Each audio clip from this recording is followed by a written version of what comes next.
This week, the world was introduced to a new king of speed.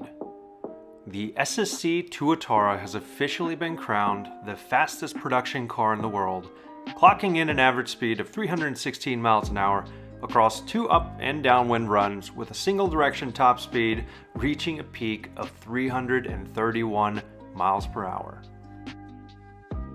We now know this car has the crown, but what would theoretically be this car's competition? Well, research tells me that the Pilatus PC12 has a top speed of 335 miles an hour, which just barely beats the Tuatara. But the PC12 is a turboprop private plane. Anyway, in the spirit of understanding the world of top speeds, let's take a look at which cars being produced in 2020 even remotely hang around the vicinity of the Tuatara's VMAX. You're watching Velocity Crew, and today we're taking a look at the 10 fastest production cars money can buy you today. If you enjoyed this video, please give it a thumbs up and subscribe if you want to see more from me in the future. Thanks for all the support, and with that, let's get to it. So how am I defining production car? This means that it's past safety regulations and you could have theoretically walked into a dealership or some type of online configurator and placed an order for one to take delivery this year. It is, for all intents and purposes, a stock car capable of these speeds pretty much straight off the showroom floor. So let's go to number 10 on our list, the McLaren Senna. At 208 miles an hour, it's actually the slowest car on this list, but the point is, it's not made for speed. Look at that gigantic wing and all the bizarre aero. It was a very controversial car when it was announced a couple years ago. In fact, they've been making it for a little over 2 years. Production numbers consist of 500 versions of the standard car, 20 LM cars, 75 GTRs, and 5 GTR LM cars. The Senna is powered by a 4-liter twin-turbo V8 that pushes out 789 horsepower with 590 pounds-feet of torque, and 0 to 60 comes at about 2.8 seconds. It's important to remember, though, that the Senna is truly intended to be a lap record setter. In fact, in 2019, it broke the 1 minute 28 second barrier at Laguna Seca and set the production car record. Make no mistake, the Senna is a hypercar through and through, and the reason that it's on this list is simply because it comes with hypercar levels of performance. And it also comes with a hypercar price. Starting at $1 million US, you can still buy one today.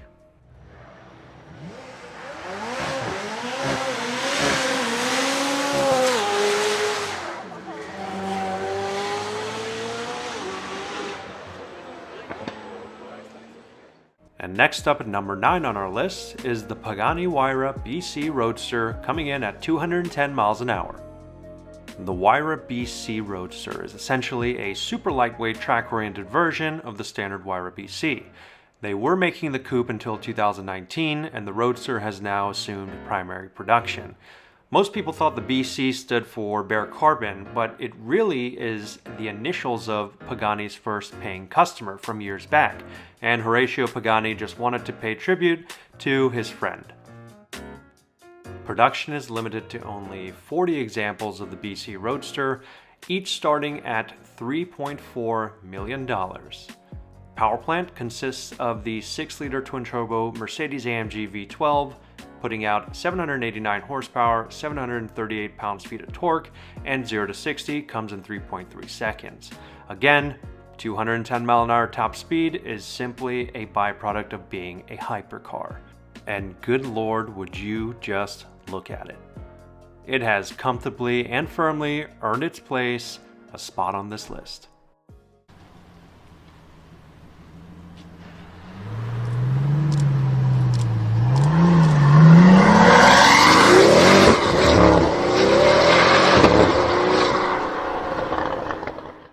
And coming in at number 8 on our list is the Ferrari 812 Superfast at 211 miles an hour.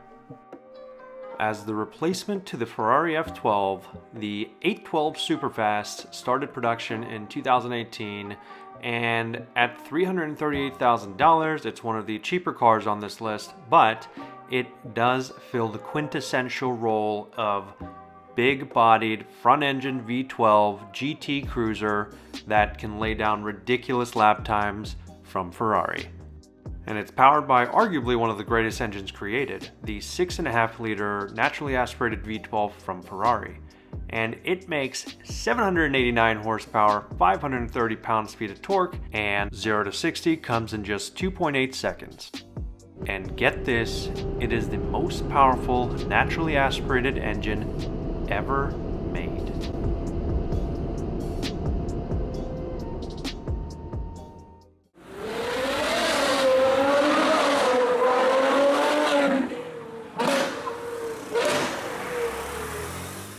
And coming in at number 7, we are back at McLaren because the 720S has a top speed of 212 miles an hour. The 720S has always been a pretty interesting car since its release in 2017. It's actually the cheapest car at this list, coming in at a starting price of $301,500, and it's always just been referred to as a sleeper car to some degree because people always thought when it came out it was as fast as a P1, but McLaren would never really talk about that openly, but the facts and figures speak for themselves. 4-liter twin-turbo V8, 710 horsepower, 568 pounds-feet of torque, 0 to 60 comes in at 2.7 seconds, and it just has immense performance for the stats on paper.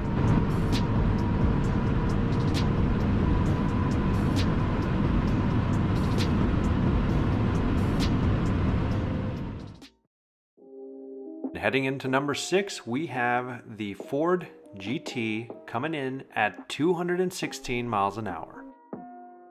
I could do a whole video detailing the history of the Ford GT, but the main thing to know is that the new one has been in production since 2017 on a limited run of 1,350.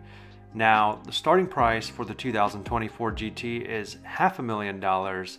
The engine is a little controversial, but due to homologated racing, they needed to reduce weight and increase efficiency, so they went with a 3.5-liter twin-turbo V6, putting out 660 horsepower and 550 pounds-feet of torque. 0 to 60 comes at 3 seconds. All in all, an incredible car, but similar to the Huayra and the Senna, this car is really intended to be a hyper-focused track beast. In fact, the race car, in which is based off of the road-going GT, is not a whole lot different. It's extremely similar, so the top speed is just a byproduct of extreme engineering.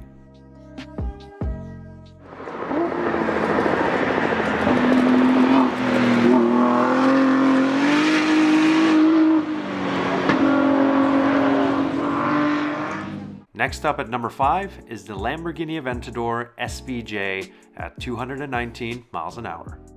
The SVJ, which stands for Super Veloce Jota, is basically a super lightweight, hyper-performance version of the already incredible performing Aventador and the Aventador S. The prior generation was the Aventador SV, and this basically takes that lightweight model and turns it up a notch. As of October 2020, this car currently holds the Nürburgring lap record, although recent rumors are saying potentially the AMG GT Black Series holds it, but that hasn't officially been announced yet.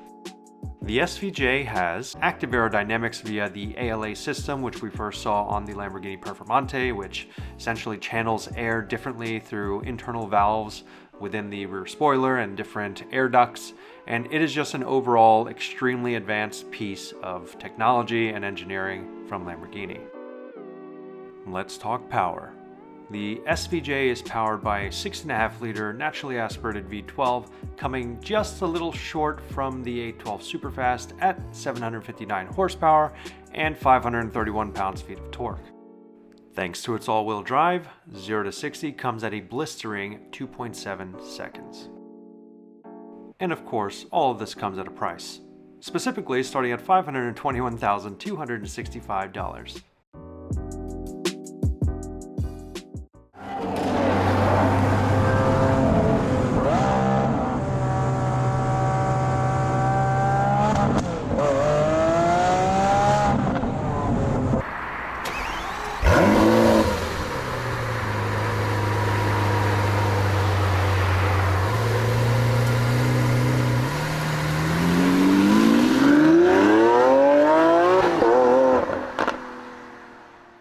Coming in at number 4, we've got the McLaren Speedtail clocking in at 250 miles an hour.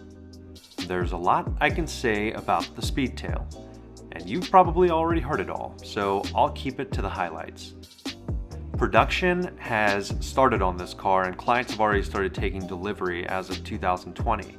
There's 106 allocations that will be provided, and don't get too excited, they're already all sold out. And they start at $2.1 million.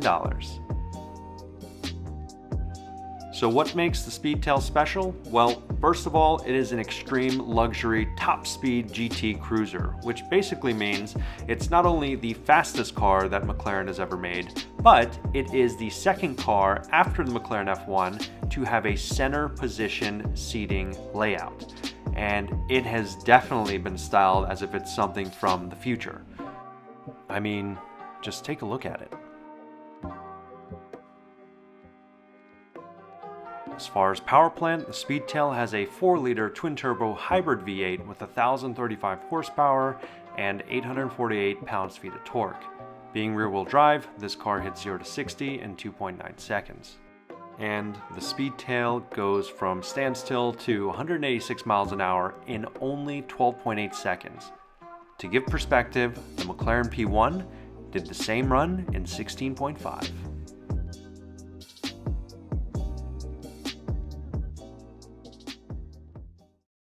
And next, at number 3 on our list, we have one of my favorite manufacturers, Koenigsegg, with their Regera, topping in at 255 miles an hour. Regera, a Swedish verb meaning to reign or to rule, is one of the latest creations from the Swedish hypercar manufacturer Koenigsegg. The Regera is intended to fill a hole in the market comprised of only 80 customers where they want a more luxurious and practical approach to hitting 250 miles an hour as opposed to the alternatives from Koenigsegg like the Agera and the Agera R. The Regera was initially announced in 2015, with production starting in 16 and orders selling out by 17. And oh, did I mention, prices start at $1.9 million. So needless to say, Christian von Koenigsegg, the founder, was able to fill his market need. And he's since moved into filling a new need, which consists of building a 2+2 Koenigsegg, which is called the Gemera, but that's a story for another day. If you've watched any of my other videos, you know I'm really big on giving context. Well, remember when I said the Speedtail can do 0 to 186 in only 12.8 seconds, smashing the P1's prior record? Well, the Koenigsegg Regera does it in 10.9. And it's able to do this with a very unique hybrid 5-liter twin-turbocharged V8 powertrain that pushes out 1,500 horsepower and just about 1,500 pounds-feet of torque. And power is delivered through a single-speed transmission called the Koenigsegg Direct Drive System, and it sounds something like this.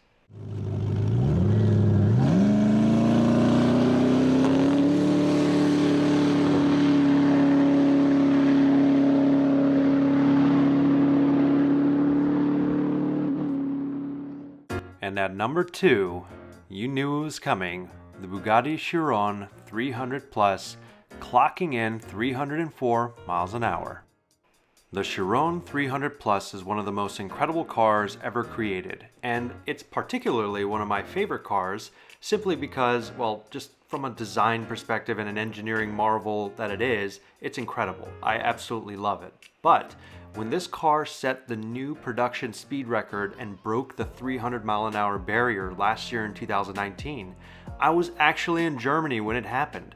I was there on vacation. In fact, I went to the Nürburgring. I have a video on my channel about that, but I feel like I have a little bit more of a connection to this car because I was in the country when this happened, or at least when the record was announced. So it's a very special car. But what can I say about Bugatti that hasn't been said already? The Veyron and the Veyron Supersport held the top speed record for 12 years until 2017, when the Koenigsegg Agera RS broke the record at 277 miles an hour. Now in 2019, only 2 years later, Bugatti crushes the record, breaks 300 miles an hour, and sets history. So, some quick facts. 30 units, all sold out. Production starts in 2020, and it's a starting price of $3.9 million. So you might have to wait until they come onto the secondary market if you want to get your hands on one. And the power plant, it's a modified version of the standard Chiron's 8-liter quad-turbo W16.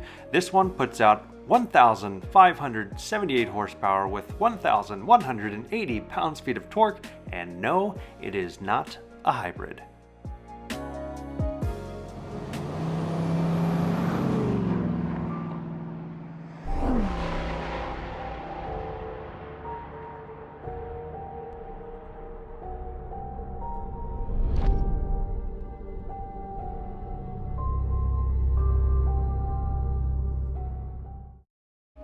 Alright boys and girls, this journey is coming to a close. I'm pretty sure based off the start of the video, you know what car is going to be number one. Now, I just wanted to give a quick shout out to everyone, all the new joiners to the channel, all the new subscribers.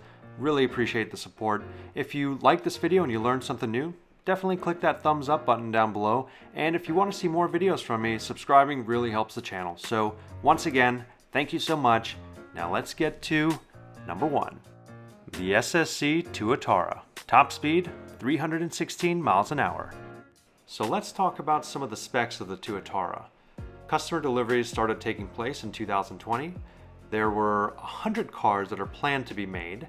The starting price is $1.9 million, and the power plant of this thing is a 1,750 horsepower, 1,341 pounds-feet of torque, 5.9-liter twin-turbo V8 from Nelson Racing Engines.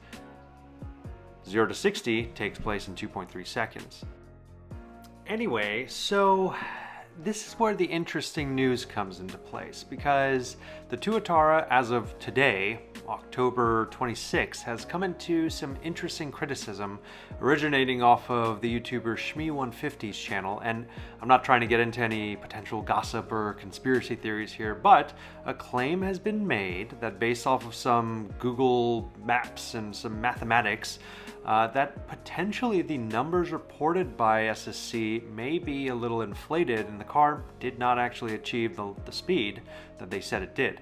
So more to come on this, I'm sure, as the week progresses, and SSC hasn't made any type of official response, but I would imagine they will, because this is a pretty serious claim to potentially put their word into question. Anyway, the SSC Tuatara, off to an interesting, controversial start here. So what do you guys think? Leave a comment below if you were able to watch that video, and give me your thoughts. But otherwise, this video is really intended to be about the 10 fastest production cars money can buy you today. Like I said, hopefully you enjoyed and you learned something. Stay tuned for more videos, and once again, thank you for all the support. And until next time, peace.